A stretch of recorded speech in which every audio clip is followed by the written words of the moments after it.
Muy bien, ahí estamos.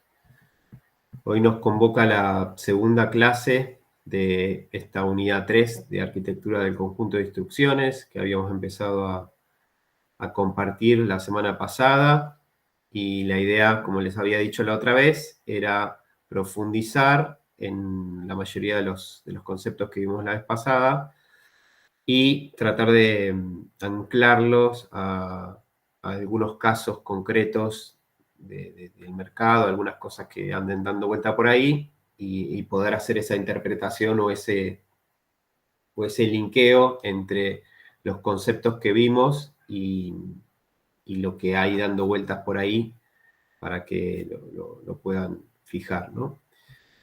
Así que, si me permiten, voy a compartir la presentación que nos va a servir de guía y arrancamos. Por si alguno se sumó un poco más tarde, en paralelo, tipo 19:30, va a estar Darío en el link de consultas que está ahí disponible en el campus, por si alguno tiene alguna consulta que hacer, seguramente de trabajo práctico o de las guías o lo que sea. Bien.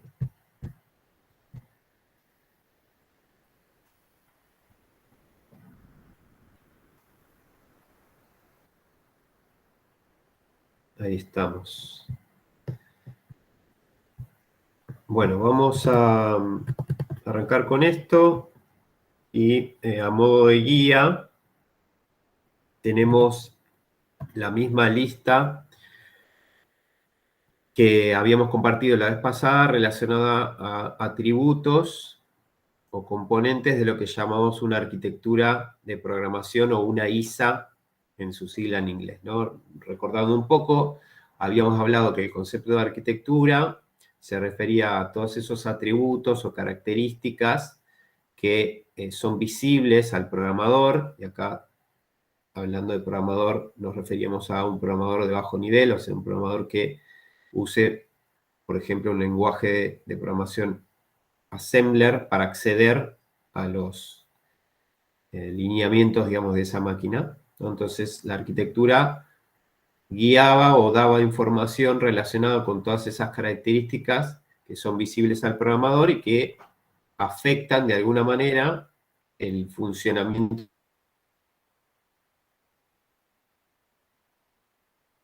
de esos programas de bajo nivel, ¿no? Y había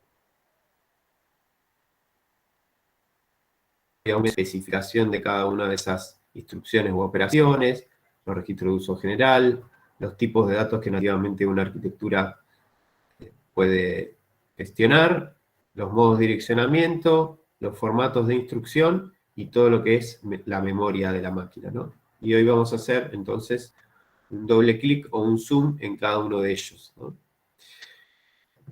Bien. Vamos a arrancar entonces con repertorio de instrucciones, ¿no? La vez pasada habíamos dicho que el repertorio de instrucciones era ese conjunto, esa lista de operaciones disponibles o de instrucciones disponibles que el CPU puede interpretar directamente, ¿no? O sea, yo programo en lenguaje ensamblador, cuando ese programa se ejecute, cada una de las instrucciones que se va a ejecutar van a ser instrucciones de máquina, que son instrucciones que entiende directamente el CPU. Y habíamos visto conceptualmente en máquina elemental qué ocurría, ¿no? Para que eso suceda. Mi programa, por principio de von Neumann, vive en la memoria RAM de la máquina, ¿no? Cuando está en ejecución, y dentro de ese espacio de memoria están todas las instrucciones de mi programa. Y esto, a nivel de ejecución, implica una búsqueda de cada instrucción. Ese proceso de búsqueda termina con la instrucción en el registro de instrucción, y a partir de ahí empieza la fase de ejecución de esa misma instrucción, donde la máquina hace lo que yo le indiqué cuando hice la programación de ese ejecutable, ¿no? Entonces, cuando hablamos de repertorio de instrucciones, ¿a qué tipo de instrucciones nos referimos? Bueno, a lo que se llaman instrucciones de máquina, ¿no?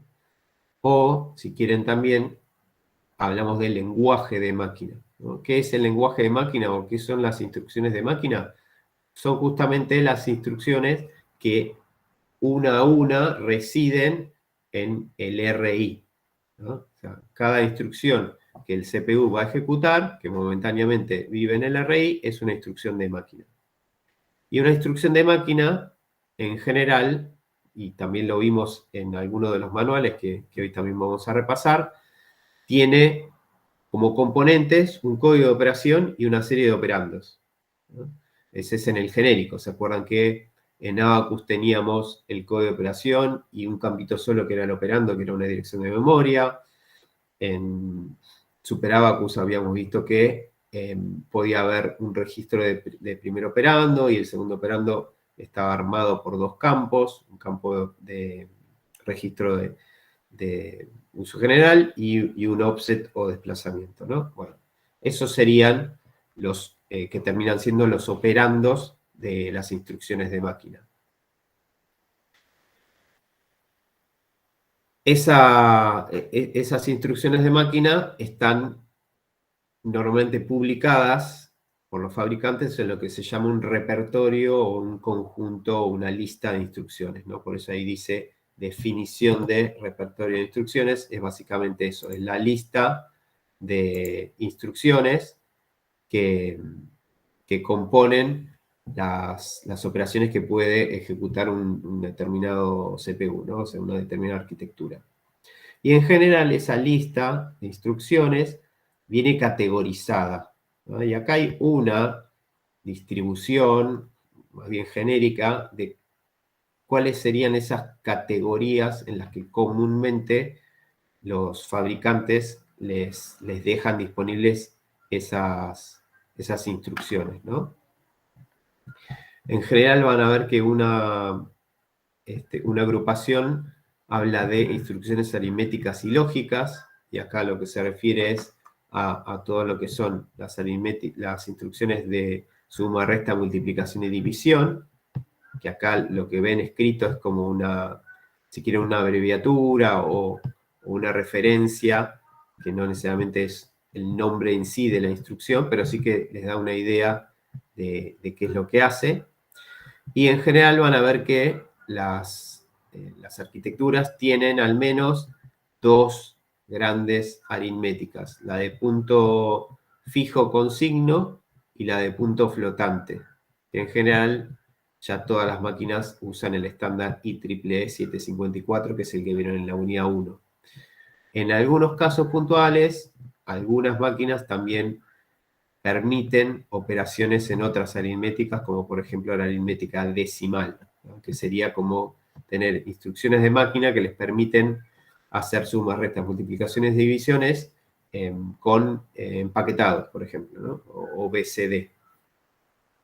Y después, bueno, tienen todo el repertorio de instrucciones lógicas, que acá hay algunas, ¿no? Hacer un AND entre dos operandos, hacer un OR, un XOR, ¿no? Que son las operaciones lógicas típicas. Puede haber un NOT y algunas otras que implican las tablas de verdad, si se acuerdan, ir comparando unos y ceros y de acuerdo a la operación, qué resultado se obtiene, ¿no?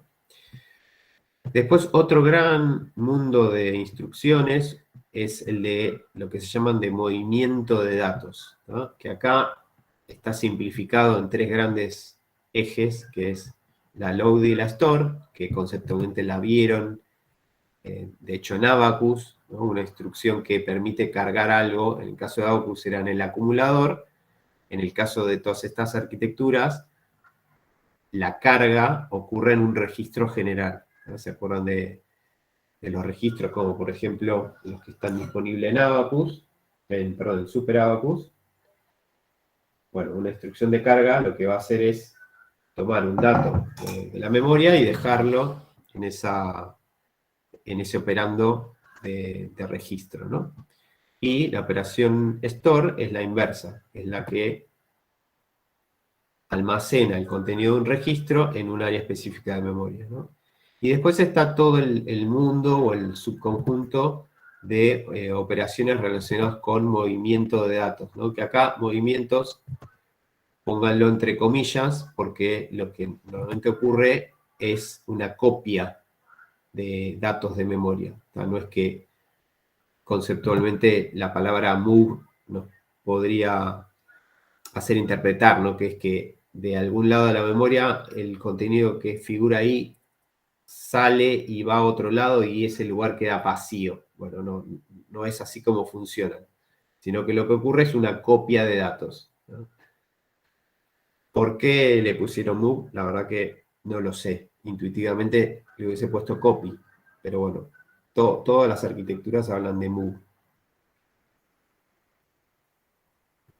Después, otro subconjunto de instrucciones tiene que ver con lo que es la entrada-salida, ¿no? Que sería todo lo que son operaciones necesarias para hacer algún proceso de entrada-salida, por ejemplo, hacia la consola, o sea, hacia la pantalla, recibir algo por teclado, escribir algo en un archivo o leer algo de un archivo. Bueno, cualquier intercambio que ocurra entre digamos, lo que sería el core de la máquina, ¿no? Que sería la memoria del CPU y la entrada-salida con el mundo exterior, se llevaría a cabo a través de alguna instrucción de máquina de este grupito, ¿no? Y por último, en esta síntesis, digamos, de categorías, podríamos encontrar todo un gran número de instrucciones que tienen que ver con lo que se llama control de flujo, ¿no? ¿Qué sería este conjunto? Bueno, básicamente todas las instrucciones que permiten, por ejemplo, armar bucles, se hace un for, un while, que van a ver en Assembler no existen en sí mismos, ¿no? No hay una instrucción for ni una instrucción while. Lo que ocurre es que eso se construye haciendo bucles con comparaciones, ¿no? Que está acá el compare, y alguna bifurcación, que en algunas arquitecturas se conoce como branch, en otras como jump, para cerrar ese bucle, ¿no? De ir y volver al principio.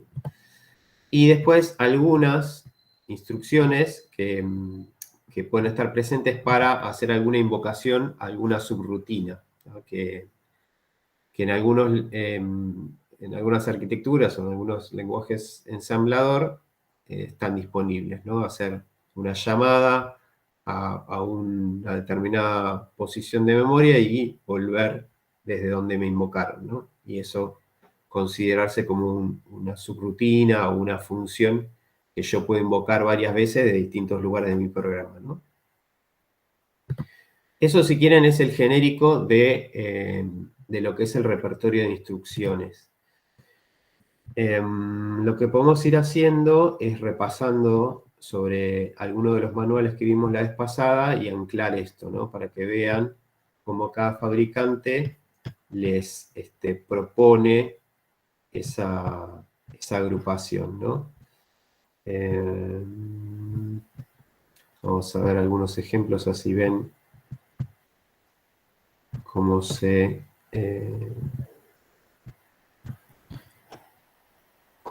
las proponen ver. Estoy ahí abriendo.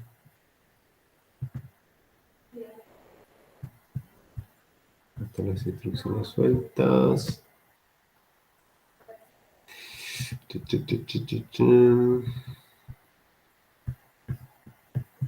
Bueno, ahí estamos.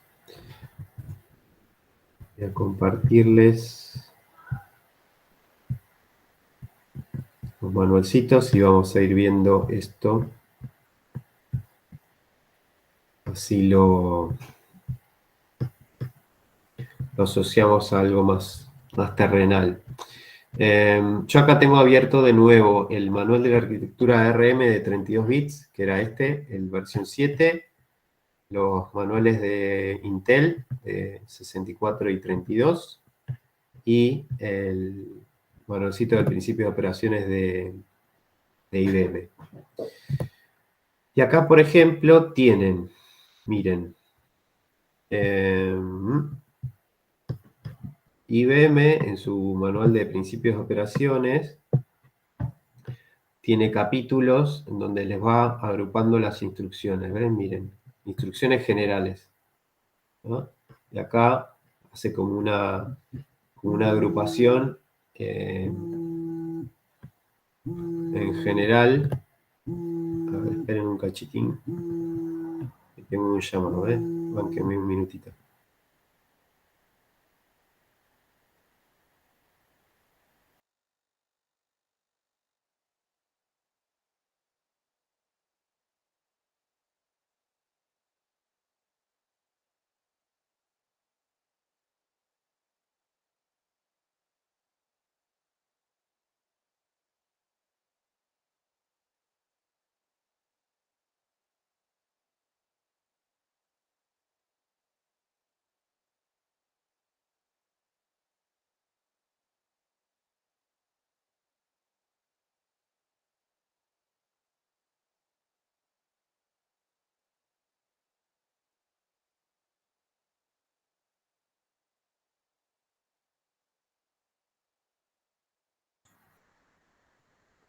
Buenas, ahí estoy de nuevo, perdón. Ahí Magro dice, cualquier manual de IBM es completamente ilegible. Sí, no es solo el pobre IBM acá. Estos manuales son súper técnicos. No les diría que son complejísimos de interpretar.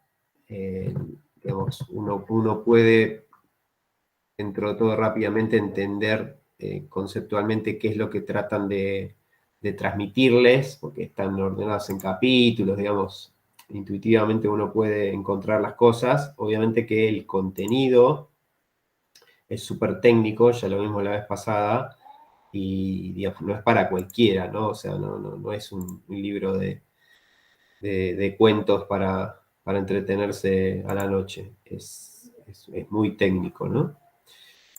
Bueno, les decía que IBM, por ejemplo, les agrupa, ¿no? En instrucciones generales, y acá les lista todo lo que ellos consideran que son instrucciones generales.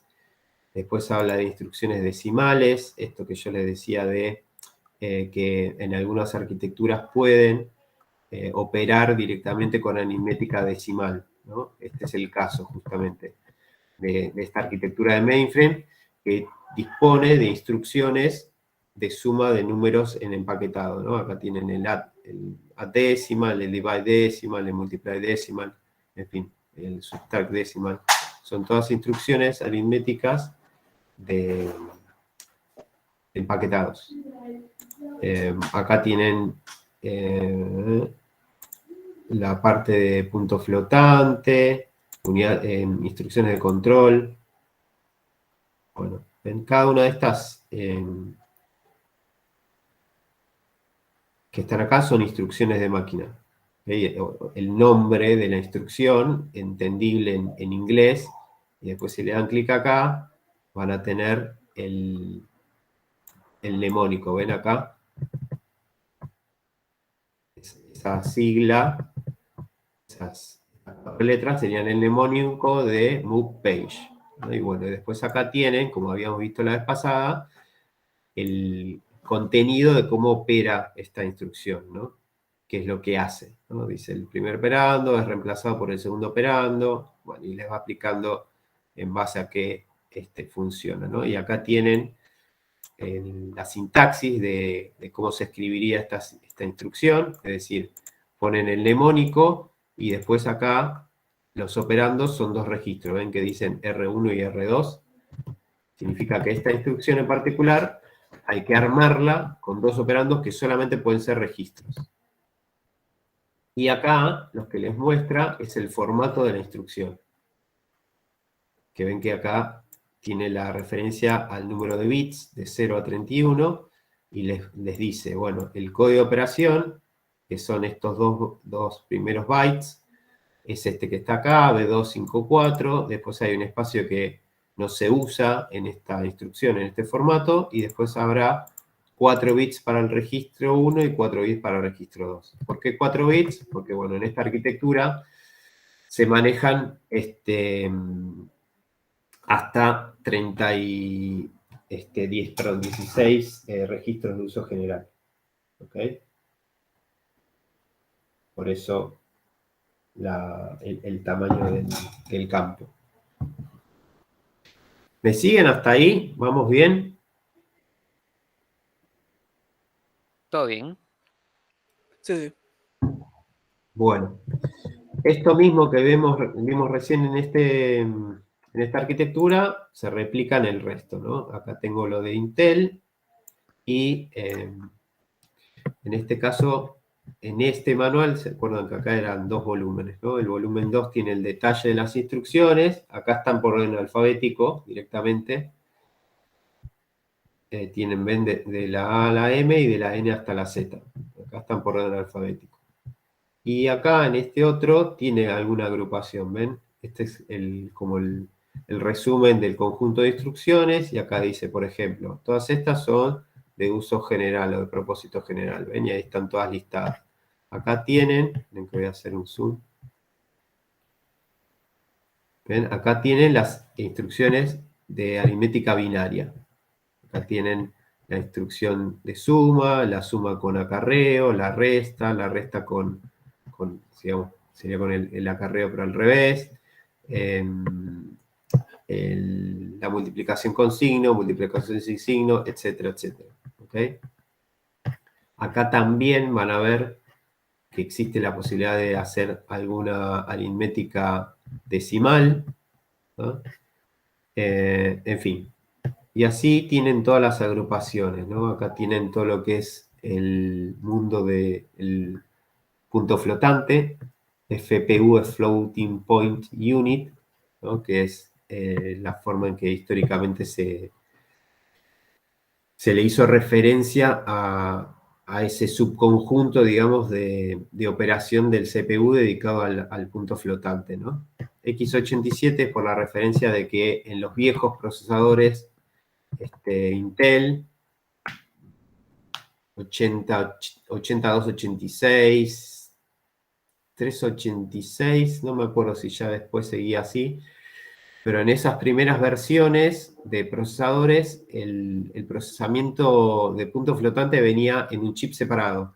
Y uno cuando armaba, digamos, la computadora personal, no solo tenía que comprar el CPU principal, sino que tenía que adquirir y montar en la placa el otro CPU adicional, ¿no? Después, obviamente, quedó todo en un único chip.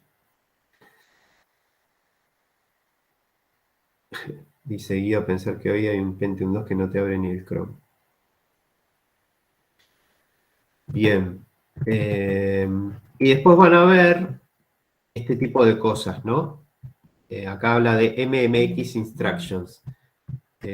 A medida que, este es el ejemplo en Intel, ¿no? Pero pasa en otras arquitecturas. A medida que las arquitecturas evolucionan, los conjuntos de instrucciones también evolucionan. O sea, de un conjunto base, cada nueva versión de la arquitectura añade subconjuntos nuevos de instrucciones, ¿no? Nunca se saca ninguna, siempre por compatibilidad hacia atrás se agregan, pero no se sacan.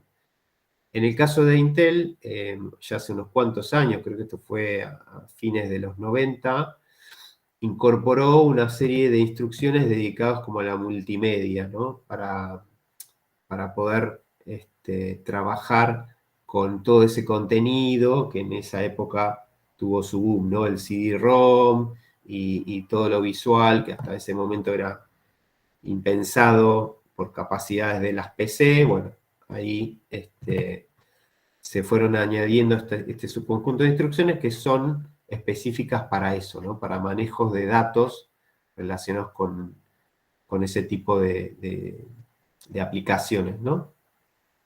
Y así tienen un montón de otros subconjuntos, ¿no? Algo de esto lo vamos a ver en la unidad 5 cuando veamos procesadores. Las extensiones SIMD es otro subconjunto de instrucciones específicas, ¿no? Bueno, y en ARM pasa lo mismo.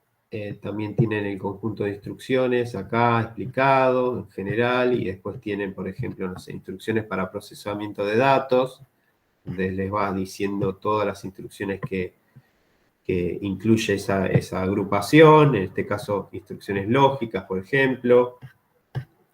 Después por acá tienen las load y la store, con todas las opciones. Ven que no hay una sola instrucción load store. Si bien en general ustedes cuando programen van a usar estas dos, la LDR y la STR en general. Hay muchas más y bueno, cada una tendrá su uso específico. En fin, cada fabricante les va dejando disponible toda esta información de forma ordenadita. Ahí voy a volver a la PPT. Así seguimos explorando otros elementos en detalle de las ISAs. Bien. Bueno, ¿qué otra cosa se encuentran a la hora de interactuar con un CPU, ¿no? Cuando programan a bajo nivel? El otro dato relevante es qué tipos de operandos se van a encontrar en las instrucciones de máquina. Es decir, detrás del mnemónico y entre comas, qué puedo usar, ¿no? Acá, como operandos. Acá hay 3 ejemplos. Puede haber algunos más específicos, pero son los más relevantes. En general van a ver que los operandos pueden ser registros de la máquina, o sea, registros de uso general o registros específicos. Estos 3 ejemplos están basados en la sintaxis de la arquitectura Intel IA32, o sea, de 32 bits. Entonces, por ejemplo, van a poder usar una instrucción de suma donde van a poder sumar los contenidos de 2 registros, ¿no? No van a poder usar cualquier registro en el caso de Intel, ya lo van a ver en detalle cuando vean el caso de estudio en la práctica. Pero sí, por ejemplo, pueden sumar el EAX más el EBX.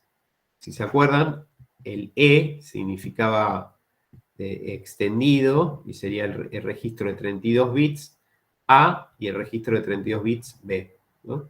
Eso es el nombre EAX y EBX. También lo otro que van a poder hacer es operar con alguna referencia a memoria, ¿no? Y esa referencia a memoria acá está materializada con esta palabrita que dice dato. ¿Qué significaría dato ahí? Bueno, vamos a ver después, cuando veamos en la unidad 4, que el uso de un lenguaje ensamblador lo que nos facilita también como programadores es a abstraernos de ciertas complejidades, ¿no? Por ejemplo, en Abacus, ustedes cuando referenciaban a un lugar de memoria tenían que poner el dato duro de la dirección, ¿no? Del número hexadecimal a donde apuntaba el lugar de la memoria que querían usar. No sé, la celda 300, la celda 2FE, la celda 200, lo que sea.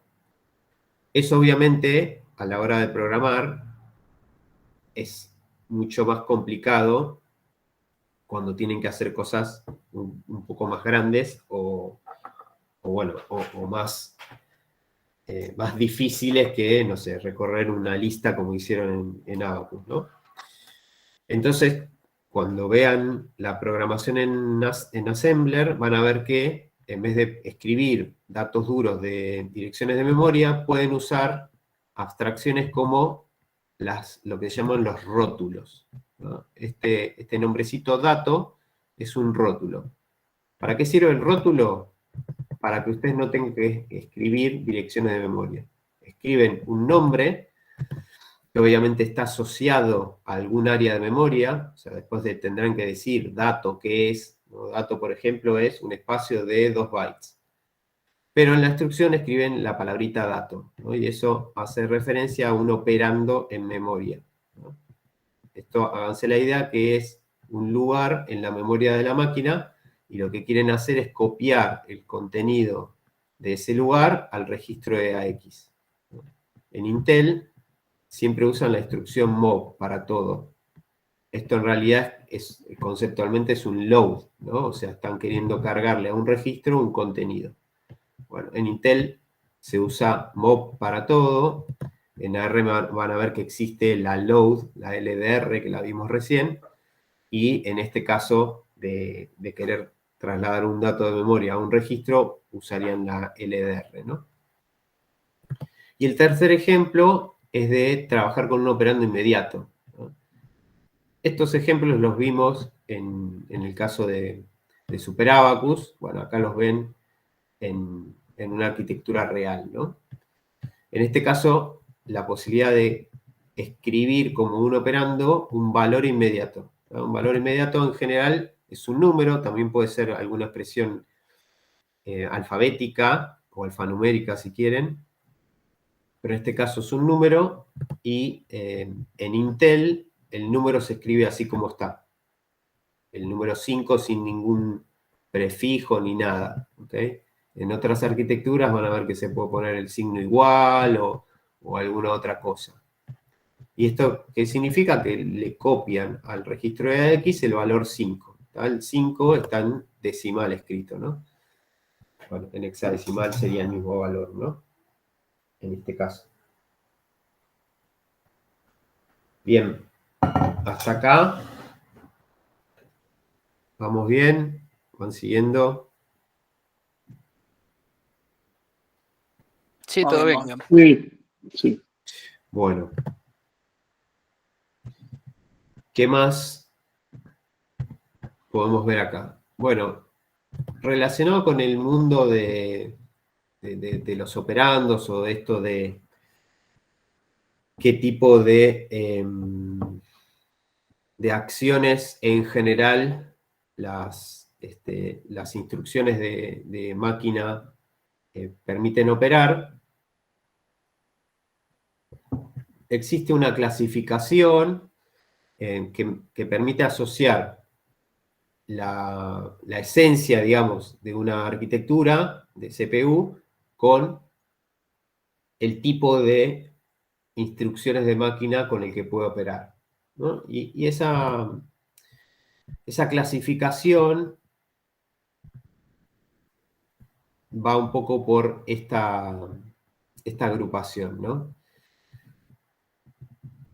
El primer grupito de arquitecturas se las denomina arquitecturas orientadas al stack, o sea, orientadas a la pila. Estas arquitecturas son arquitecturas muy viejas. Acá figuran los años en los cuales existieron o se crearon, más que nada, más que existir, se crearon arquitecturas que se manejaban de esa manera. Fue allá por los años 60 o 70 donde aparecieron arquitecturas que tenían nativamente el uso de una pila. ¿Qué significa esto? Que dentro de las instrucciones de máquina, dentro del repertorio de instrucciones, tienen instrucciones que les permiten operar con una pila. Esa pila obviamente se complementa con un espacio de almacenamiento dentro del propio procesador para almacenar ese stack, ¿no? Ese apilamiento de datos. Otro gran grupo de arquitecturas son las que se orientan al trabajo con acumulador. Y acá tienen una referencia que es el caso de Abacus, ¿no? Estas arquitecturas también, en general, nacieron antes de los años 60, fueron de las primeras aproximaciones, pero, como les mencioné cuando vimos Abacus, hay varias arquitecturas de los años 80 de máquinas hogareñas que tenían esta referencia, ¿no? De ser arquitecturas de acumulador.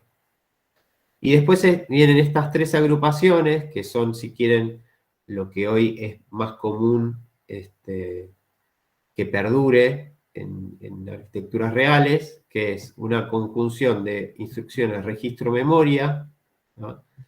Que por ejemplo son la mayoría de las arquitecturas como la de Intel, que siguen esta consigna. Las arquitecturas registro-registro, que aparecieron allá por los años 60, en realidad se empezaron a hacer mucho más populares a partir de los 80, que son arquitecturas como por ejemplo la de ARM, que tienen la mayoría de sus instrucciones basadas en operandos de registro. Eso es lo que significa acá registro, registro. También a estas arquitecturas se las conoce como load o store. ¿Por qué? Porque estas arquitecturas solamente permiten acceder a memoria con instrucciones básicas de load y store. El resto de las operaciones se hacen solo entre operandos de registro. No hay, por ejemplo, una suma de un registro más un operando en memoria y menos poder sumar dos operandos en memoria. Todas las operaciones aritméticas ocurren entre registros. Bueno, y la última agrupación o clasificación tiene que ver con arquitecturas donde hay muchas instrucciones de operandos entre memoria, ¿no? Que estos fueron muy populares en estos años, ¿no? Entre los 70 y 80 se crearon muchas arquitecturas que se basaban en el conjunto de instrucciones, en su mayoría en instrucciones de operandos con memoria, ¿no? Ya les digo, estas referencias temporales no son excluyentes, sino que dan una referencia de cuándo se empezaron a crear este tipo de tendencias, digamos, de conjunto de instrucciones, ¿no? Y acá, si quieren, lo que podemos ver es cómo esquemáticamente cada tipo de arquitectura funcionaría desde la ejecución, ¿no? Fíjense acá el primer esquema que habla de una arquitectura de pila, de stack, ¿no? Acá lo que está dibujado es el CPU, que sería este cuadradito de acá arriba, y la memoria, que sería este cuadradito de acá abajo. ¿Ven? Acá la arquitectura por pila lo que hace es operar con la pila, que serían estas dos barritas que están acá, y si se fijan, hay un operando que sale del tope de la pila, TOS es top of stack, ¿no? Sería este el primer operando, este de acá abajo, no sé si están viendo el cursor, me parece que no, ¿no? Sí, sí, el cursor no. No se ve Ok, el cursor. no, porque estoy haciendo zoom. La barrita esta gris, que está al lado de la flechita de top of stack, sería justamente la parte de arriba de la pila, el primer elemento, y la barrita gris oscura de abajo sería el segundo elemento de la pila, ¿no? Entonces, lo que se simula acá es una instrucción que permitiría hacer una operación aritmética con esos dos elementos, ¿no? Entonces, estas flechitas que figuran abajo, que entran a la ALU, que sería la unidad aritmética y lógica, lo que me indican es que justamente los operandos entran a la ALU, ocurre esa operación aritmética, supónganse que sea una suma, y el resultado, que sería la flecha que sale de abajo de la ALU y retorna a la pila, sería el apilamiento, digamos, del resultado, ¿no? Así funciona una instrucción o un conjunto de instrucciones de pila en una máquina, ¿no? Profe, ¿Sí? cuando dice lo de pila, en el último se guarda, ¿no? O sea, si fuera una suma, en la barrita más negrita estaría la suma.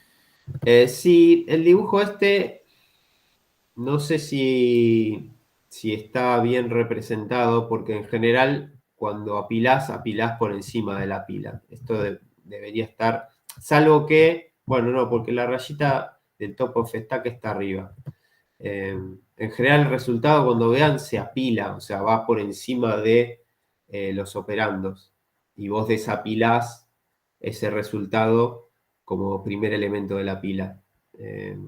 No me convence mucho el retorno de la flechita. O sea, obviamente sí va a la pila, pero va arriba de todo de la pila. O sea que se va acumulando arriba, o sea, uno encima del otro. Claro, o sea, ese es el funcionamiento básico de una pila, ¿no? O sea, es el ejercicio mecánico de ir metiendo una cosa arriba de la otra, ¿no? Así, apilando. Por eso ahora vamos a ver, si quieren ya se los muestro acá para que lo asociemos a código. Y ahora vuelvo al slide este. Fíjense, en este otro slide la propuesta es ver cómo en este tipo de arquitecturas se resolvería o se pudiese programar un cálculo elemental como es sumar A más B y que el resultado quede en un lugar C, ¿ok?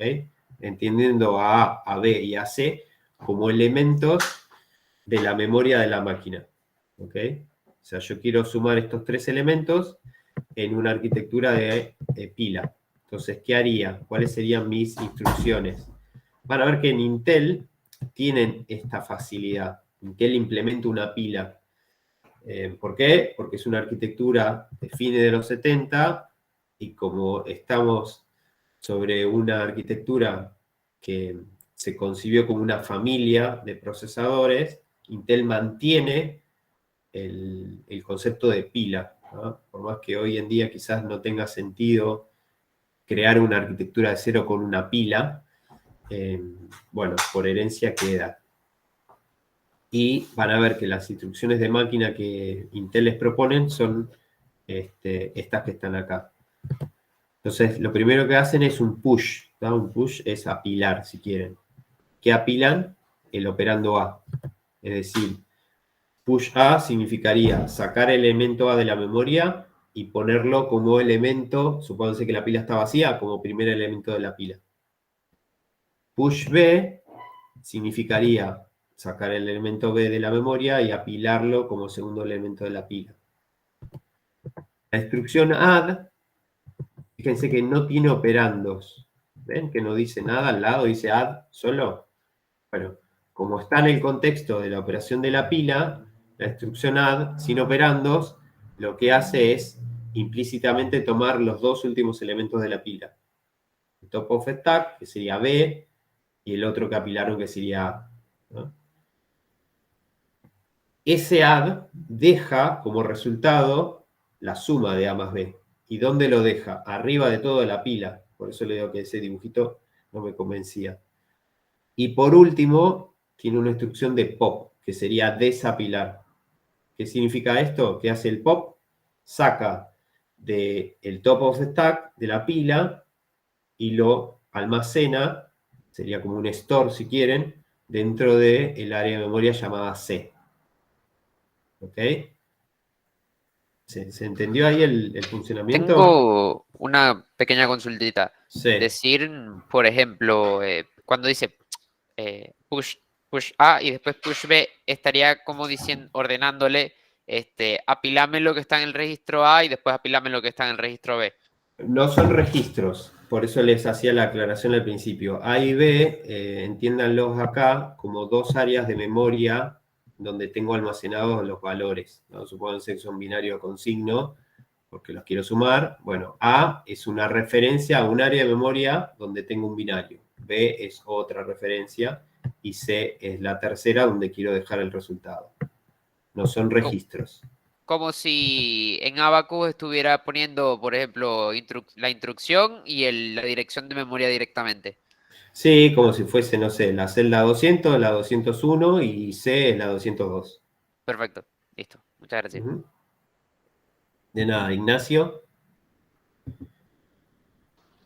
Sí, tenía algo que no estaba tan claro. ¿Cuál es el columnas en el código? Entiendo que la tercera de izquierda a derecha, ¿verdad? ¿Cómo no te seguí? Digo, no entendía cuál era de las tres columnas el código. Perdón, el que estamos siguiendo es el de la izquierda, el que dice stack. Más a la izquierda. Ajá. Las otras dos columnas es otro programa que sigue, ¿no? Es otra forma de ver el mismo programa, ¿verdad? Acá están ejemplificados los 5 tipos de clasificación que estaban acá y que estaban acá. Lo que pasa es que yo, para darle algún seguimiento, agarré stack,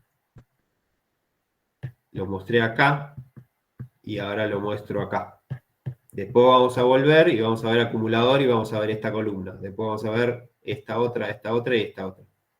Todas las columnas son, si quieren, pseudocódigos, por así decirlo, algunos más cercanos a un código assembler verdadero y otros un poco más alejados, que resuelven esta problemática que está acá, ¿ven? C es igual a A más B, en arquitecturas cuyos tipos, digamos, de instrucción o agrupación más común de instrucciones siguen estas lógicas. Eso es lo que se trata de representar acá, ¿no? En una arquitectura de stack, si yo quisiese hacer esta operación, la haría así. En una arquitectura de acumulador, la haría así y así. ¿Okay? Ustedes, en Abacus, se manejaron en este mundo. Por más que no usaran esta jerga, trabajaron con una máquina de arquitectura de acumulador. En Intel van a trabajar posiblemente, si quieren, con esta jerga, porque van a tener un stack, y van a trabajar con esta jerga o con esta jerga, porque van a tener la posibilidad de hacer operaciones registro-memoria o memoria-memoria. Y en ARM van a trabajar acá, porque ARM es una arquitectura de este estilo. Nada, es para que empiecen a tener una referencia de cómo, cómo normalmente las arquitecturas trabajan en cuanto a la resolución de este tipo de problemas, ¿no? Básicos, elementales, que son problemas aritméticos. Después, en los casos de estudio, van a haber un montón de otras opciones a la hora de usar la máquina, ¿no? Perdón, ahí Martín preguntaba con cuál de esas principalmente, pero me perdí el hilo de la pregunta. Después estoy con Guido. Martín, ¿me ayudás ahí a recordar? Porque... en Intel van a usar eventualmente stack. Esto va a ser más a gusto y consideración. Quizás en el TP les conviene en algunos casos tener una pila nativamente, ¿no? Porque implementar una pila se puede implementar en cualquier máquina, ¿no? Esto es tener una pila desde el lenguaje de máquina de la computadora directamente. Van a usar esta, van a usar registro memoria y van a usar memoria-memoria. Y en ARM van a usar load store. De nada, Martín. ¿Guido? Sí, básicamente no entendí bien lo que hace la función add y la función pop. O sea, add lo mandaría todo al top of stack y Claro. pop lo regresaría de vuelta a la pila, al valor C. Add lo que hace es sumar, ¿no? Básicamente. Ahora, ¿qué suma? Como no necesita que le escribas los operandos y como estás trabajando con instrucciones de la pila, lo que va a hacer es sumar los dos elementos de más arriba de la pila. Y pop lo que hace es sacar de la pila el elemento que está más arriba y lo deja almacenado en el área de memoria que acá se la llama C, ¿no? En el ejemplo que decíamos hace un ratito, no sé, imagínense que C representa a la celda de memoria 200. ¿Ok? ¿Se entendió ahí, Guido? Claro, como que el pop C saca los elementos de más arriba de la pila y los deja almacenado el C y los demás quedarían en el top of stack. Sí, o sea, imagínate que vos apilás, o sea, a ver si se ve acá, tengo unas moneditas, ¿no? O sea, voy sacando la de más arriba y me quedan todo el resto de las moneditas apiladas. Y mientras saco, me siguen quedando el resto acá, hasta que, bueno, la pila me puede quedar eventualmente vacía, y si quiero agregar una nueva, se agrega acá, arriba de la pila. ¿Okay? El concepto de pila, si quieren, lo ven en detalle en Algoritmos 2. si alguien en paralelo está haciendo la materia, probablemente ya lo empiece a ver en un par de clases. Nada, acá después, cuando los chicos les enseñan el caso práctico, bueno, van a hablar de pila y la van a usar como una herramienta más a la hora de programar. ¿Ok? Sí, mismo pila se ve en algoritmos 1, una introducción también. Ok, bien, genial. Bueno, vuelvo entonces. Habíamos visto stack. Ahora veamos acumulador. Este es un terreno conocido, pero bueno, vamos a ver cómo se vería. Estoy en la columnita esta que dice B, acumulador. ¿Ok?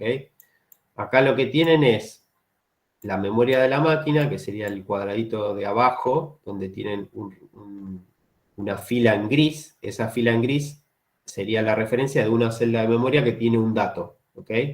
Supónganse que tiene al dato B. Ese dato B ingresa a la ALU en la instrucción de suma y el otro dato sale de la barrita que está dentro del CPU, que es la barrita oscura, que sería el acumulador. ¿Ven? Esa barrita oscura que está ahí arriba es el acumulador de la máquina. Acuérdense que en una arquitectura de acumulador, si tienen que hacer una operación aritmética, siempre uno de los operandos va a ser el acumulador. ¿No? Por eso está representado de esa manera, ¿no? Lo que decías es, este de acá es el acumulador, este es el área de memoria, y la operación aritmética ocurre con estos dos operandos. Y siempre el resultado queda en el acumulador. Esto mismo llevado a las instrucciones es esto que está acá. Sacando estos mnemónicos que simplifican la lectura, este programita de 3 instrucciones es el típico que hacen en Abacus, ¿no? Hacen la carga de una dirección de memoria, ¿no? Supónganse que ponen 1.200. 1.200 es cargar el contenido de la 200. ¿Dónde? En el acumulador. ¿Ok? Acá está escrito como load, en vez de escribir el 1, usan el mnemónico load, y la A representaría esa celda 200. ¿No? Después hacen el add de B, que sería, por ejemplo, 3 y, no sé, la celda 201. Ahí lo que estarían haciendo es sumar el contenido del acumulador con la celda 201 y saben que esa suma deja el resultado en el acumulador. Y esta tercera instrucción sería el store, que sería el 2, en otra dirección de memoria. Supónganse que es en la celda, no sé, 400. ¿No? Entonces sería 2.400. Significaría que quieren dejar el resultado de esa suma en la celda 400, que acá está representada con esta abstracción que es la etiqueta C. Esto del acumulador se entendió un poco más, que es un caso conocido. ¿Quedó claro? Sí, sí. Sí, se entendió. Bien. Bueno, vamos al tercer caso. El tercer caso es, este caso, perdón, ya lo vimos en formas, digamos, esquemática en SuperAbacus, que era un operando es un registro y el otro operando es un área de memoria. ¿No? Entonces, tienen,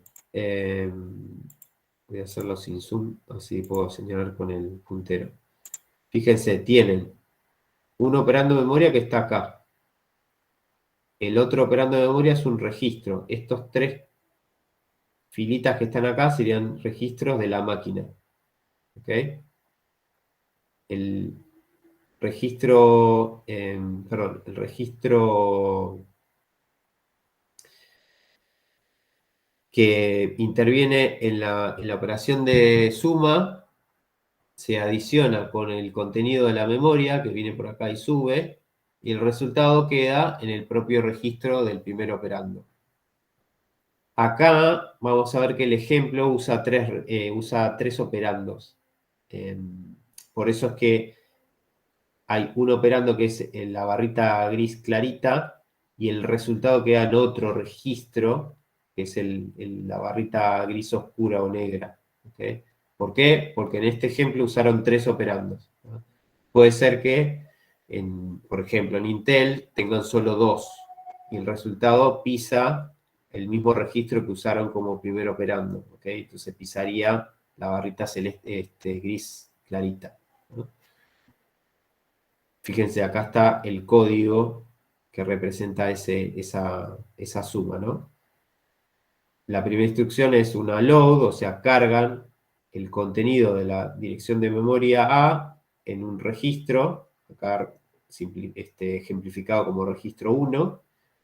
Después hacen la suma, que ya les dije, en este caso, en este ejemplo de arquitectura tiene 3 operandos, con lo cual pueden dejar el resultado en otro registro y no pisan el registro 1.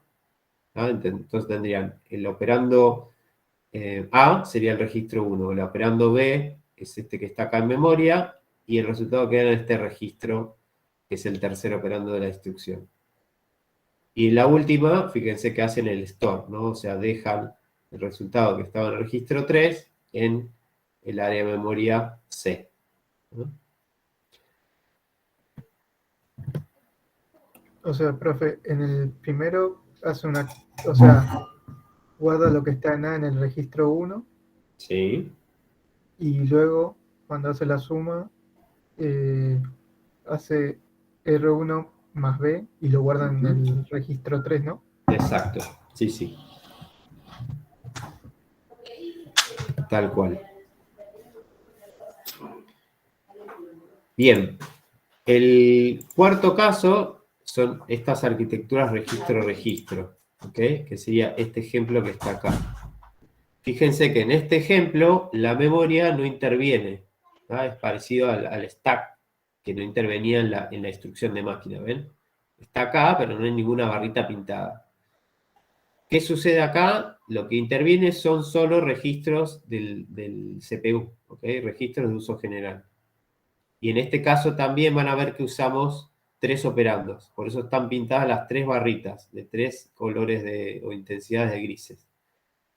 Hay un operando que sería el gris de acá abajo, el segundo operando es el gris del medio, y el resultado queda en el tercer registro, que sería el grisecito de acá arriba. ¿Ok? Esto llevado a instrucciones sería esto que está acá, y implica load de un operando, ¿no? Es igual acá, ¿ven? Ahora, como es solo registro, tengo que cargar el segundo operando en otro registro. Y la instrucción de suma es solo entre registros, ¿ven? El 1, el 2 y el resultado en el 3. Y la última instrucción es igual a esta, que es el contenido de ese registro, donde quedó el resultado, dejarlo en el área de memoria C. ¿Está bien? Por eso se habla en estas arquitecturas, como la de ARM, en arquitecturas load store. ¿Por qué? Porque cuando vean todas las instrucciones de operación, digamos, básicamente las aritméticas, no van a encontrar la posibilidad de hacer sumas, restas, multiplicaciones o divisiones, o entre memoria o memoria registro, solo entre registros. Y el acceso a memoria está limitado solamente a hacer una load o una store.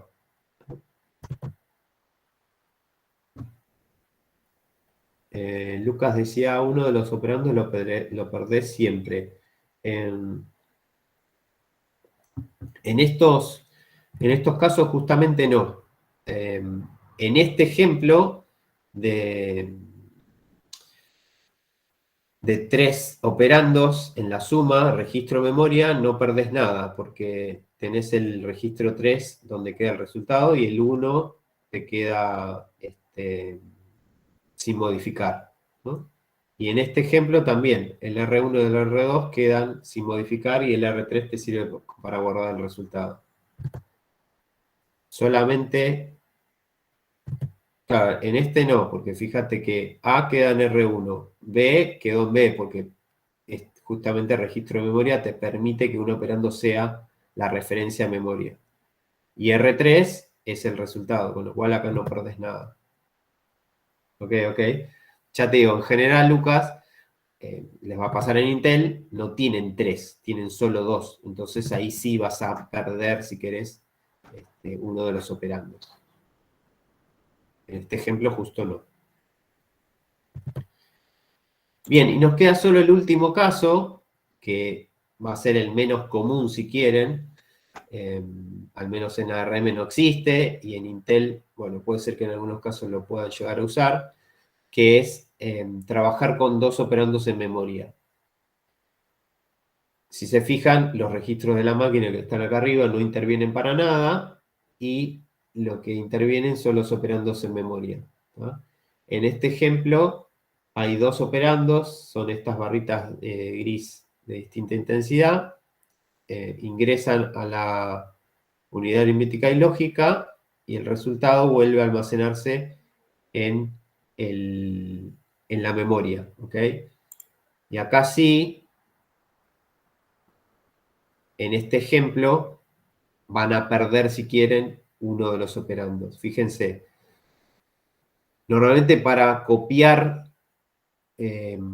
contenidos de memoria, como vimos antes, usamos la instrucción move, entonces, o move, vamos a copiar uno de los operandos en el área de memoria C. ¿Por qué? Porque en ese mismo lugar vamos a dejar el resultado. Entonces después la suma se hace con 2 operandos, uno de los operandos es B, y el otro operando es el propio A que había quedado copiado en C, ¿no? Y el resultado queda en el primer operando. Por eso acá directamente con 2 instrucciones la operación quedó resuelta, ¿no?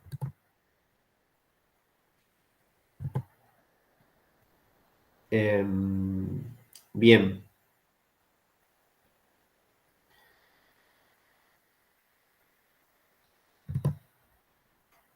¿Dudas, preguntas hasta acá de esto?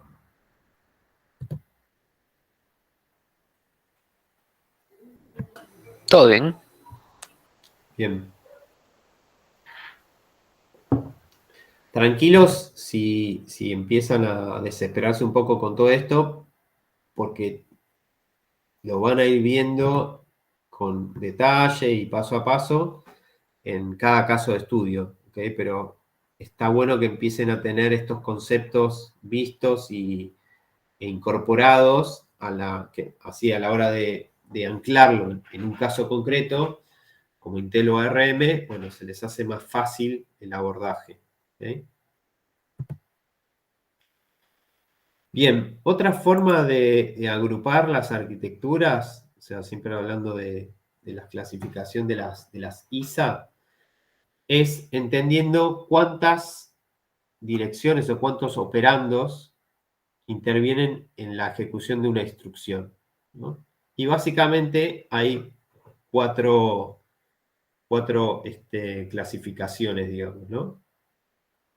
Hay instrucciones en las cuales no van a tener operandos, que serían las de 0 direcciones.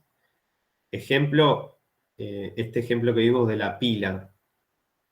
La instrucción add, que vimos recién, perdón, esta que está acá, es una instrucción de suma para una pila que no tiene operandos. La inmensa mayoría de las instrucciones de máquina que van a usar, por no decir todas menos esta, van a tener siempre algún operando, ¿tá? Es raro que no tengan operandos.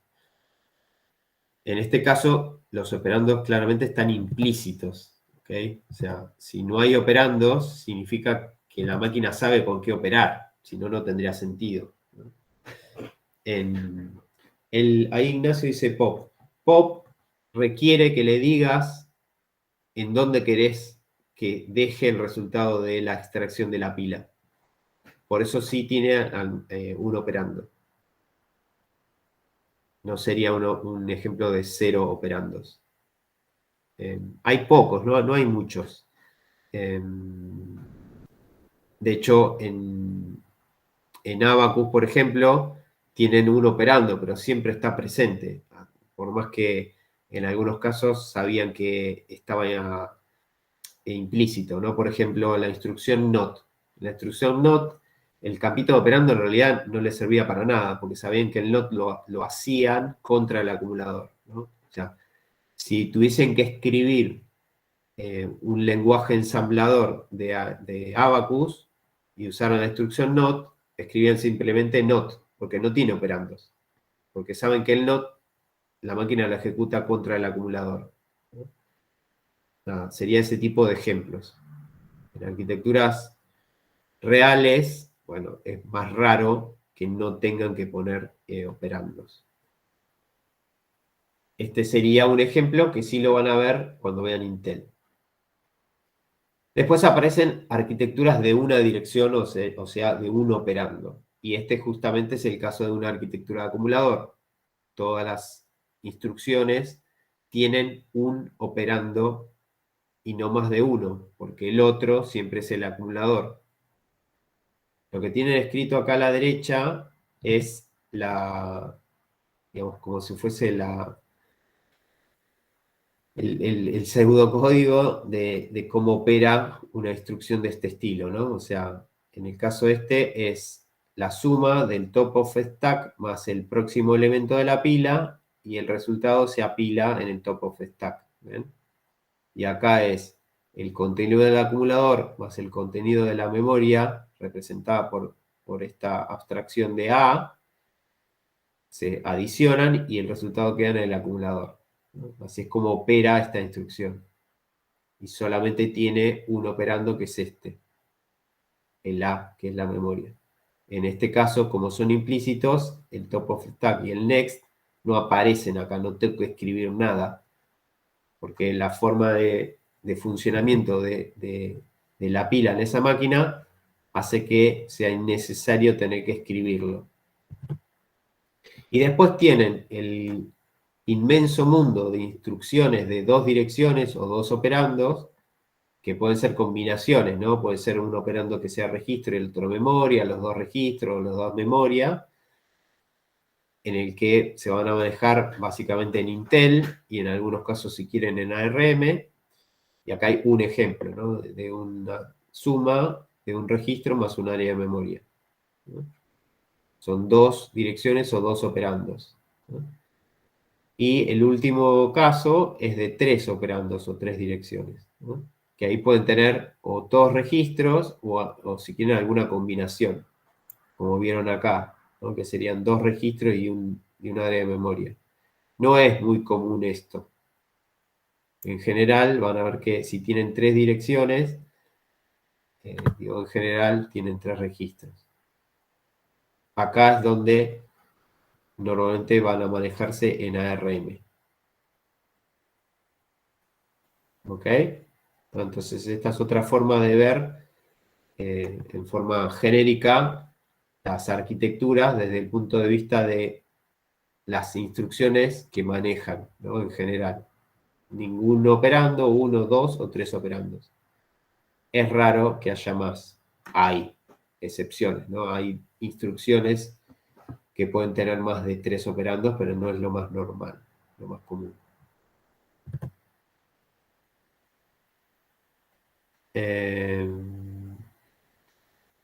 Daniel dice, al final no sería R1 es igual a R1 más R2 más R3. No.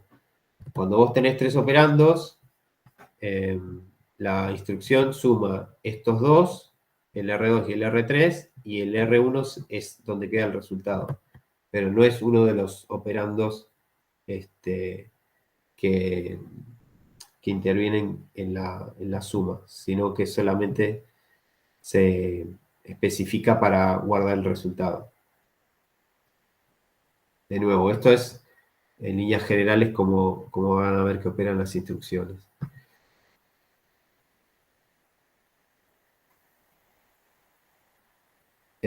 Bueno, ahí estaba explicando esto, ¿no?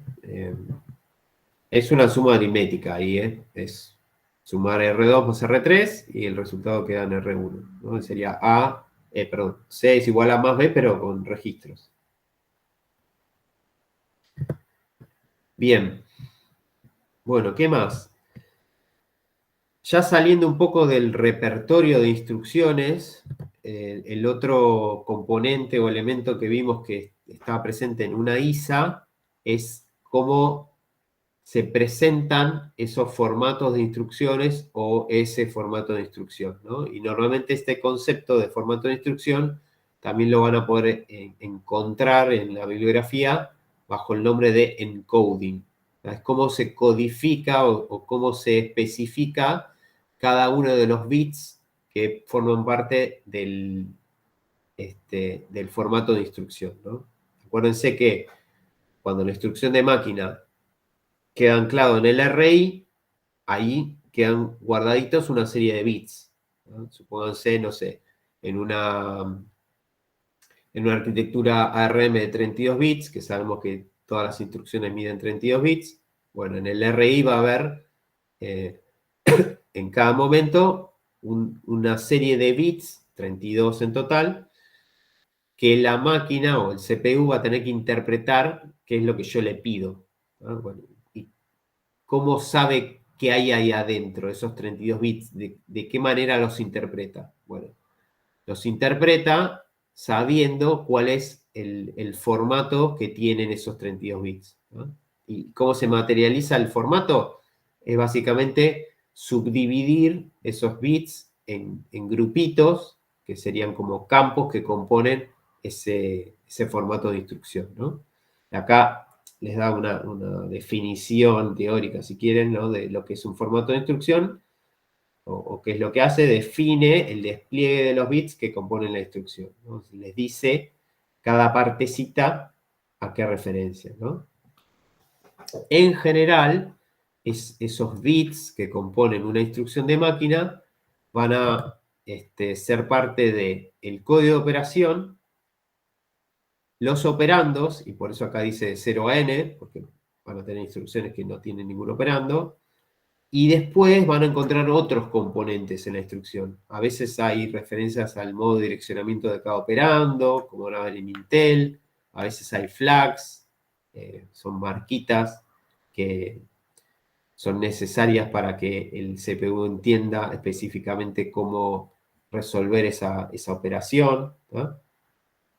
Todo esto que conforma el formato de instrucción, ustedes no necesitan describirlo en detalle, o sea, no van a escribir bit a bit qué es lo que tiene la instrucción de máquina. Ustedes van a programar con esta capa de abstracción que es el lenguaje ensamblador, ¿no? Entonces ustedes van a lo sumo a escribir el mnemónico y los operandos.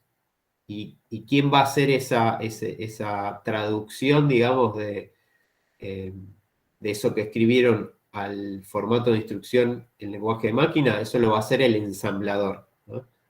Esto lo vamos a ver en la unidad 4, que es el ensamblador, para qué sirve y cómo funciona, ¿ok? Ustedes no van a tener que ir bit a bit a ver qué ponen, ¿no? Ahí rellenando dice, uff, por suerte. Sí, simplemente, y simplemente es entre comillas, porque es algo complejo, van a programar en assembler, ¿ok? Mnemónico y operandos, ¿no? Si quieren. Sus programas van a ser filas donde van a poner mnemónico operando, mnemónico operando, mnemónico operando, ¿no? Bien. Bueno, ¿cómo en la práctica esto de los formatos de instrucciones se materializa? Bueno, vamos a ver algunos ejemplos, ¿no? Acá hay como una agrupación de la mayoría de las arquitecturas en tres grandes grupos, ¿no? Respondiendo a esto de el encoding o los formatos de instrucciones. Hay un grupo de arquitecturas que tienen formatos de instrucción fijos, que son estos que están acá arriba, ¿no? ARM, MIPS, Spark, PowerPC. Son todas arquitecturas más bien nuevas, ¿no? Arquitecturas que nacieron allá por los años 80 o 90, son arquitecturas que perduran en el tiempo, son familias de computadoras que siguen evolucionando, que siguen un patrón, que lo vamos a ver en la unidad 5, que es el patrón o el diseño de arquitectura RISC. Lo voy a poner acá, no se preocupen, esto lo vamos a ver en la unidad 5. Reduce Instruction Set. Eso que puse ahí en el chat es el patrón de diseño que siguen este tipo de arquitecturas como las que figuran acá arriba, ¿no? Si se fijan al costadito, tienen, perdón, es el ejemplo de acá. Tienen un formato de instrucción que serían estos 3 campos, ¿ven? Acá voy a hacer un poco de zoom. Tienen el caso B, ¿ven? Que dice Fixed, Alpha, ARM, MIPS, PowerPC, Spark. Bueno, son todos ejemplos donde todas las instrucciones de máquina, absolutamente todas, tienen un tamaño fijo. ¿Ah? Y acá hay un ejemplo genérico que dice operación, campo dirección 1, campo dirección 2, campo dirección 3. No necesariamente el formato es único, acá hay un ejemplo, sino que lo que sí es fijo es el tamaño. O sea, todas las instrucciones, por ejemplo, son de, no sé, 32 bits. ¿Está bien? Y voy a avanzar para mostrarles un ejemplo real. Esto que está acá está sacado del manual de la arquitectura ARM, versión 7. Son distintos formatos de instrucción. Cada fila es un formato distinto. Pero ven que todas miden exactamente 32 bits. ¿Lo ven acá? Cada formato se usa específicamente para algún conjunto de instrucciones en particular. Ven, por ejemplo, acá habla de instrucciones load un offset inmediato. Load store con un offset por registro. Load store múltiple. Instrucciones branch, ¿no? ¿Qué significa esto? Que las instrucciones de este subtipo, de esta clasificación, se rigen por este formato, que básicamente tiene un campito que es un código de condición, que lo van a ver después en la práctica en ARM, son 4 bits. Este patrón de 3 bits, ¿ven? Que tiene distintos valores. Un campito L, que acá les dice qué es un bit, ¿ven? Y este campito de offset de 24 bits. Este es el formato específico para este subconjunto de instrucciones de ARM. Y después tienen otros que cambian. Ven que acá tienen otros bits, otros campos. No importa eso, porque todas miden absolutamente 32 bits. Por eso se las clasifica como de formato fijo. ¿Ok? Después van a encontrarse con arquitecturas que se llaman de formato variable. ¿Qué significa? Que tienen un único formato, como es esto que figura acá arriba, en forma genérica, que no tiene un tamaño fijo. ¿Ven acá que hay 3 puntitos? Bueno, esto significa que no puedo saber a priori cuánto va a medir mi instrucción. Depende de los operandos que yo especifique, de la instrucción y algunos flags, qué tamaño va a terminar teniendo esa instrucción. O sea, yo no lo puedo saber a priori. El que obviamente lo va a saber es el ensamblador, que en base a lo que ustedes escriban, va a traducir esa instrucción y va a armar el formato. ¿Okay? Algunos ejemplos son de arquitecturas más bien más antiguas que estas que están acá, arquitecturas que nacieron allá por los años 60, 70, más o menos, y que algunas de ellas siguen hoy en día, ¿no? El mundo Intel, que se creó a fines de los 70, tiene formato variable, ¿no? ¿Cómo se ve eso del formato variable? Bueno, se ve así como lo muestro acá. Este es el único, si quieren, formato de instrucción de Intel. ¿Por qué es un único formato? Porque combinando distintos elementos se termina armando la instrucción de máquina. Entonces, por ejemplo, acá tienen un área de prefijos, que si se fijan acá les dice cuánto puede llegar a medir. Y dice de 0 a 4 bytes, con lo cual esta partecita de la instrucción puede no estar, ¿no? Y a su vez, bueno, esta partecita tiene estos 3 posibles campos, y así. ¿Ven? Este otro sí está porque es el código de operación, pero puede medir 1, 2 o 3 bytes. Después tiene esta otra sección que es una sección para indicar el modo de direccionamiento que se va a aplicar en los operandos de la instrucción, que puede estar o no. Esto que es específico para el modo de direccionamiento por desplazamiento, que es una facilidad que en Intel van a tener para acceder a la memoria con distintas posibilidades. Un campo de desplazamiento asociado también a cómo acceder a la memoria y un campo de inmediato que es si la instrucción les permite o no almacenar un operando inmediato, ¿no?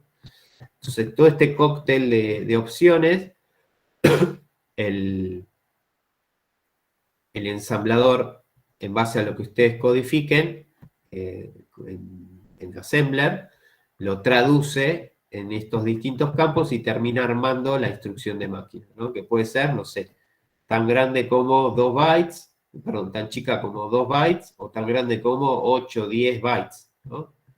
Imagínense que pudiesen poner todos estos elementos, podrían ser, no sé, 4 más 4 más 1 más 1 más 3 más 4. Un choclo así gigante, ¿no? Profe, Sí, pero eso por 86 depende del mnemónico, ¿no? No es que vamos a ponerle los ceros o agregarle. ustedes no van a tener que lidiar con esa complejidad del formato de instrucción. Simplemente es entender que cuando ustedes programan y después ocurre una traducción con el ensamblador, ese programa ensamblador tiene que tener la inteligencia para traducir eso que ustedes programan en lo que en definitiva queda armado como instrucción de máquina. Para eso está este entendimiento. Ah. Ustedes no tienen que completar ningún 0 ni 1 de ahí adentro, en forma explícita. Claro, sería no lo van a como que hacer al programar. dependiendo el tipo de mnemónico o lo que me pidan. Puede ser. El mnemónico les va a dar Claro, la pauta, le va a dar la pauta al ensamblador para saber cómo generar esa instrucción de máquina. ok. De nuevo, ustedes no tienen que preocuparse a la hora de programar para entender qué pasa después, ¿no? Lo importante en esta unidad es que entiendan qué es lo que está debajo. Acá esto que ven acá es lo más bajo que vamos a llegar en la carrera de ustedes como licenciados, ¿no? En el entendimiento de cómo una computadora ejecuta un programa de máquina, ¿no?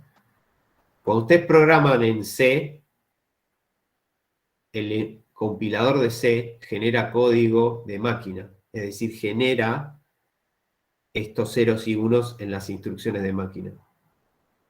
Lo mismo ocurre cuando programan en Assembler o cuando programan en cualquier lenguaje de programación, ¿no? Siempre un ejecutable va a estar formado por instrucciones de máquina. Y las instrucciones de máquina son esas combinaciones de ceros y unos que ven ahí. Por eso es relevante, es importante que entiendan esos procesos que ocurren de traducciones, porque en definitiva lo que una máquina ejecuta son estas cosas, ¿no? Instrucciones de máquina. No importa la máquina que sea. Acá vieron unas cuantas arquitecturas distintas, hay unas cuantas más en el mercado, no importa cuál sea con la que tengan que lidiar, todas conceptualmente trabajan de la misma manera, ¿no? Todas terminan ejecutando a través del CPU instrucciones de máquina y todas las instrucciones de máquina tienen algún formato, algún encoding, ¿no? A la hora de programar se despreocupan de eso, saben que eso ocurre por debajo. ¿Ok? Ok. Lo que sí, digamos, pueden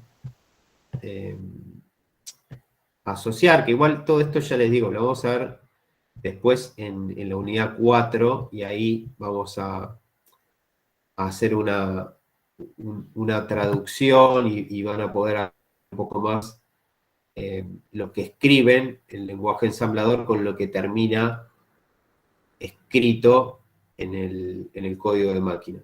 Esa traducción la vamos a ver en la unidad 4, no la vamos a ver ahora. Pero si quieren, en los manuales de arquitectura, en todos los manuales les explican justamente cómo son esos formatos. Ahora cuando termine con el último, volvemos ahí a los PDF y lo refrescamos. El último caso es el caso de los mainframe de IBM, entre otros, ¿no? Acá hay otras arquitecturas. Miro a veces para el costado porque tengo la pantalla grande y esta letra chiquita la leo mejor ahí. Todo el mundo de mainframe de IBM, algunos procesadores MIPS, algunas arquitecturas específicas de Texas Instruments, tienen lo que se llama formatos híbridos. ¿Qué significa esto de híbridos? Que hay algunas instrucciones que miden un tamaño y otras instrucciones que miden otro, ¿no? Pero los tamaños son predecibles, tienen una definición en sí misma. No es como este variable que yo no sé a priori cuánto va a medir. En el caso de los híbridos, sí es fácil de determinar, por ejemplo, como decía recién, no me acuerdo quién me preguntaba recién, si eras vos, Reginaldo, o no me acuerdo quién, que de acuerdo al código de operación normalmente podés sacar de qué formato se trata, ¿no? En este caso de los híbridos, ese proceso de traducción se puede hacer fácilmente de esa manera. Teniendo el código de operación, yo sé de qué formato se trata y sé el tamaño que va a tener la instrucción, ¿no? Ese es el mundo de las arquitecturas de formato híbrido. Que es, por ejemplo, esto que está acá. Este es el caso de los mainframe de IBM, y si se fijan acá, tienen distintos tamaños de instrucción. La primera que figura arriba tiene 16 bits, la que está un poco por abajo tiene 32 bits, después hay unas que tienen 48 bits, ¿ven? Son distintos formatos de instrucción, pero cada formato es fijo, tiene un tamaño exacto, predecible, ¿no? Pero no hay uno único. Por eso es que se lo denomina híbrido, porque es una mezcla de fijo y variable. Por eso es híbrido, ¿no? Esos serían los tres tipos de agrupaciones de las arquitecturas de computadores de acuerdo a el formato de sus instrucciones, ¿no? Eso es lo que trata de capturar esta parte. ¿Ok? Repaso entonces. Hay arquitecturas cuyo formato de instrucciones son fijos, significa que todas las instrucciones de máquina, todas miden exactamente lo mismo. Ejemplo, ARM. Hay otras arquitecturas cuyo formato de instrucción es variable, significa que tienen distintos campos y las instrucciones no miden lo mismo. Todas las instrucciones pueden medir tamaños distintos. Eso es el caso de Intel x86. Y tienen un tercer grupo de arquitecturas que tienen formatos híbridos. ¿Por qué híbridos? Porque tienen instrucciones de un tamaño, otras instrucciones de otro, ¿no? Pero cada tamaño de instrucción en sí mismo es fijo. Y acá tienen los tres ejemplos. ¿Ok?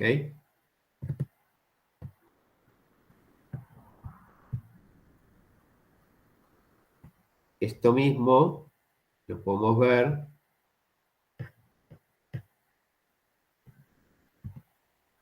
en los manuales.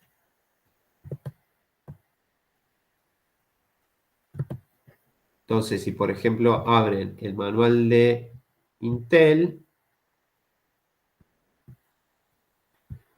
hay que ver acá, el capítulo 2, ¿ven? Tiene un dibujito muy parecido al que les mostré antes.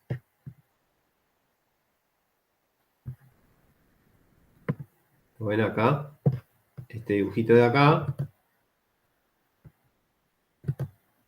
es muy parecido al que vimos recién.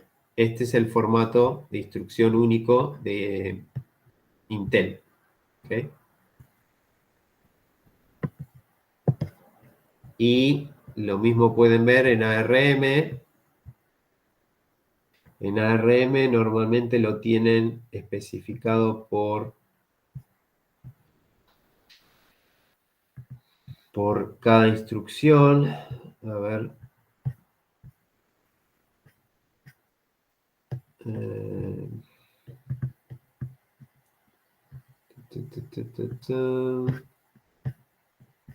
Acá. El encoding de las instrucciones ARM.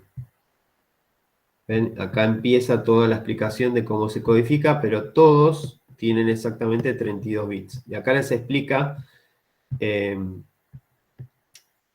cómo o qué significa cada partecita del formato. ¿Ven? Este cond, que eran 4 bits, bueno, acá les va diciendo qué combinaciones puede tener. Y así con todos los campitos del formato. ¿Verdad? Que en realidad son un montón de formatos distintos en sí mismos, ¿no? Le va explicando qué combinaciones cada campito y qué significa.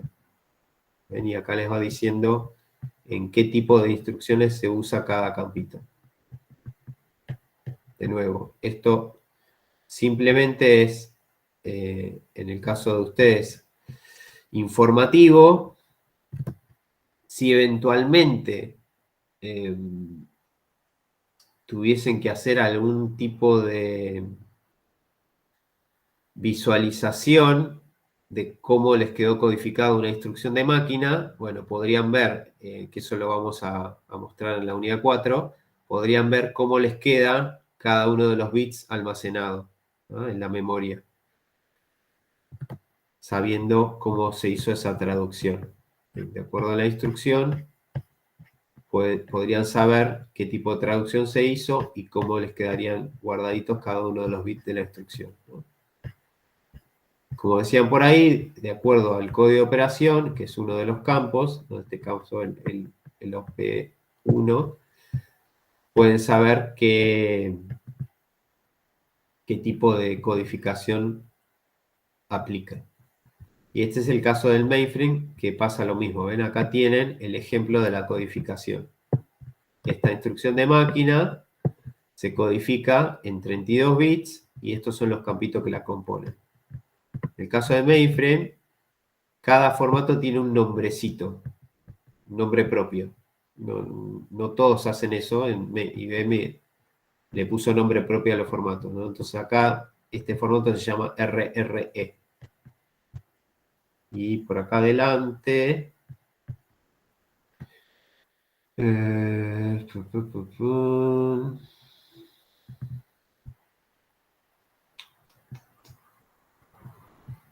¿Dónde está?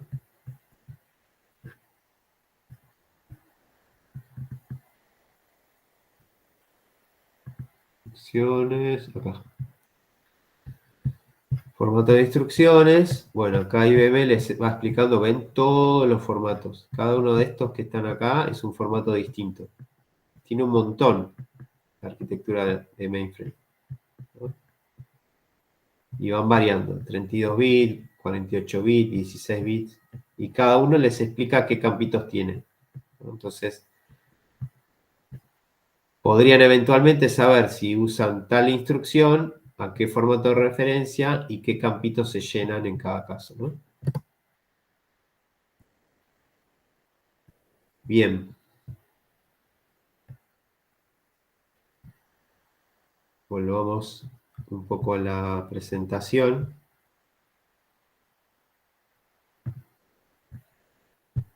Ahí estamos.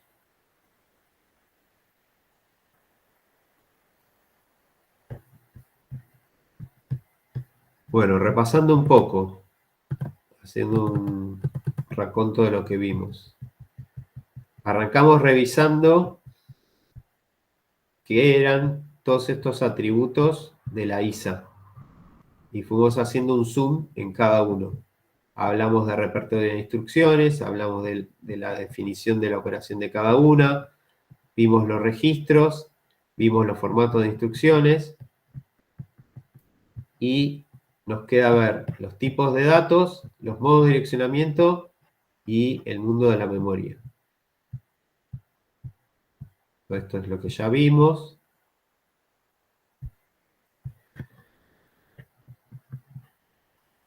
Tipos de datos. ¿Qué significa esto? Esto lo vieron, si quieren, en la unidad 1.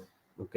¿Se acuerdan que vieron distintas formas de almacenar información en una, primero en papel, si quieren, y después en una máquina? Bueno, acá la asociación es la misma, solo que hablamos de tipos de datos que nativamente esa computadora puede trabajar desde las instrucciones de máquina. Es decir, cuando yo digo que una determinada arquitectura maneja el formato binario punto fijo con signo, lo que significa es que van a encontrar instrucciones de máquina dentro del repertorio de instrucciones que les permiten trabajar en aritmética de binario punto fijo con signo. Le hace, pueden sumar, restar, multiplicar o dividir números en este formato, ¿no? Y acá están identificados algunos de los formatos más representativos de la mayoría de las arquitecturas, ¿no? Punto flotante punto fijo con signo, punto flotante, punto fijo sin signo y decimales, ¿no? Estas son las referencias en cuanto a números. Después van a ver que la representación de caracteres o de strings, si quieren, se puede agrupar en estos tres tipos de formatos. Los vieron en la unidad 1. ASCII es el más popular en cuanto al mundo de Intel. EBCDIC se usa en algunas arquitecturas de IBM. Y Unicode, incipientemente, en arquitecturas que fueron evolucionando, aparece como un formato que se puede usar a la hora de operar con este tipo de datos, ¿no? ¿Qué otras cosas van a poder usar en una instrucción de máquina? Bueno, obviamente datos lógicos, es decir, algún grupo de bits dentro de un registro que representen información lógica para hacer, por ejemplo, un AND, un OR, un XOR o lo que sea, y también direcciones de memoria, ¿no? O sea, operandos que les permitan acceder a distintos lugares de la memoria, ¿no? A eso se refiere con direcciones. Los tipos de datos con los cuales pueden trabajar también son parte de la definición de los fabricantes. Entonces, esto que vimos recién lo podemos buscar en los distintos manuales. Ejemplo, este caso de mainframe había visto por acá.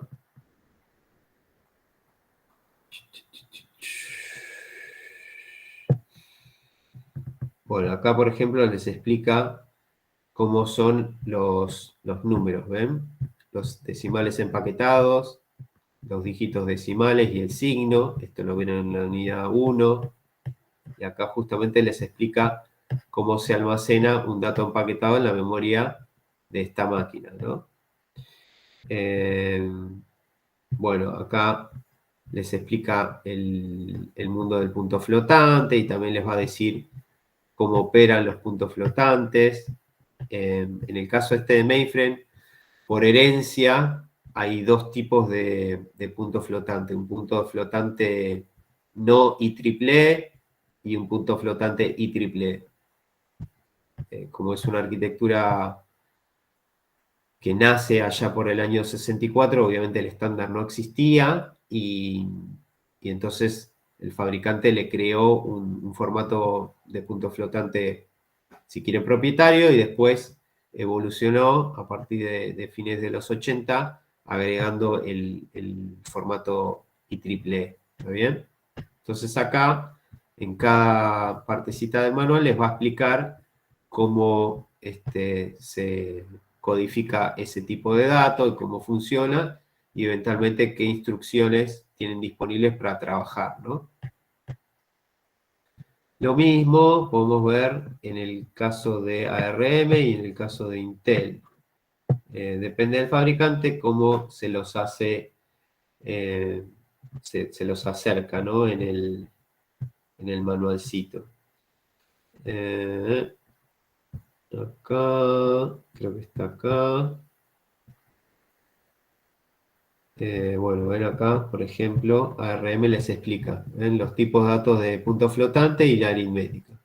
Y acá les explica todo, cómo funciona el abordaje de los números de punto flotante.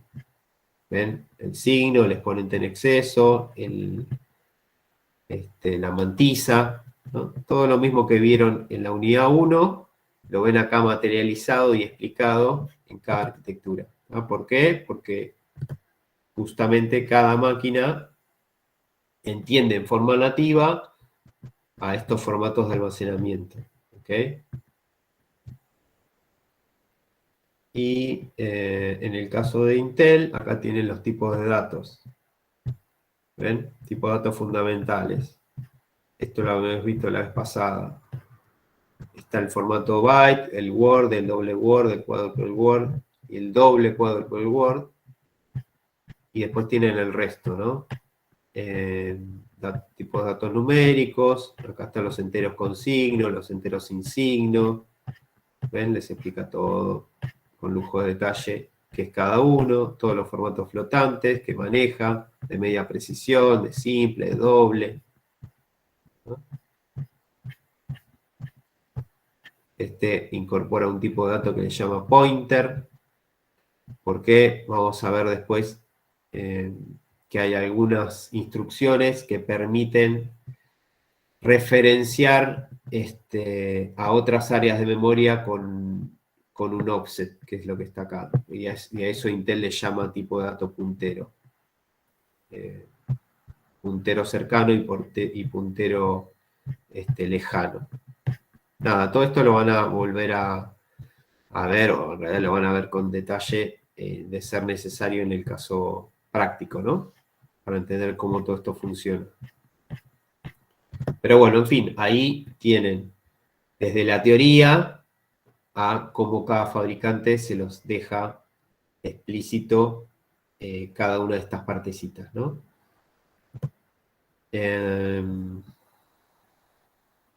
Bien. ¿Dudas, preguntas? ¿Me van siguiendo? ¿Ya se perdieron? ¿Están agarrando la cabeza? ¿Están ahí? Todo bien hasta ahora. Vamos bien, vamos bien, vamos bien. Se entiende. Bueno, genial, perfecto. Mejor así.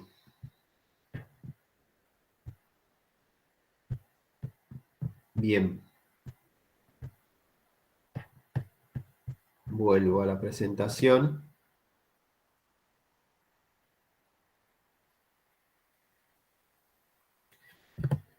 Bien, ¿qué nos queda? Nos queda ver